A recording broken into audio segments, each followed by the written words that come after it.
শুধুমাত্র পুলিশি অ্যাকশনের মাধ্যমে কিন্তু এখান থেকে মাদক নির্মূল করা সম্ভব না।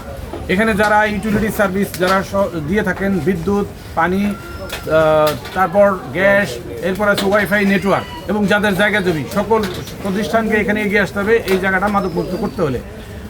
এই সমগ্র বাংলাদেশে এই ধরনের কোনো স্পট আমি অতীতে কখনো দেখিনি যে এভাবে শত শত ঘর, হাজার হাজার মানুষ এখানে বসে মাদক সেবন করে থাকে।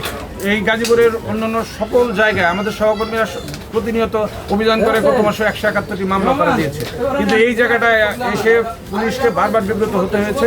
এই জন্য আমি এখানে একের পর এক অভিযান করেছি। এই অভিযানের পর এখানে স্থগিত হয়ে গেছে, এখন আর মাদক সেবীদের আনাগোনা দেখা যায় না। কিন্তু এখান থেকে যদি পুলিশি অ্যাকশন আমরা বন্ধ করে দিই, তারপর পরে আবার এখানে আগের মতো হাট বসবে।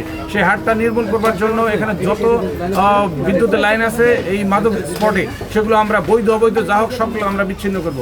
কিন্তু এই কথা যখন আমরা ডেস্কোর সাথে আলাপ আলোচনা করতে যাই, ডেস্কোর কাছ থেকে আমরা জানতে পারি যে এই লাইনগুলো সব অবৈধ। অতএব অবৈধ লাইন আজকে ডেস্কোর এক্সিকিউটিভ ইঞ্জিনিয়ার জনাব নাজমুল ইসলাম উনি এসে উদ্বোধন করে দিয়েছেন। সকল অবৈধ লাইন এখানে বিচ্ছিন্ন করে দিচ্ছি আমরা।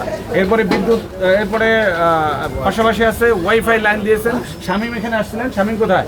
শামীম তিনি এসে তার যে অঞ্চলে যত ওয়াইফাই লাইন আছে সবগুলোকে, এই ক্যামেরাগুলোকে তারা সেগুলো ধ্বংস করে দিয়ে যাচ্ছেন।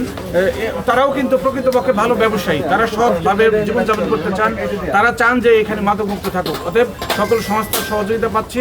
এই সহযোগিতা অব্যাহত থাকলে এই অঞ্চলে আর মাদকের হাট আমরা বসতে দেবো না ইনশাআল্লাহ।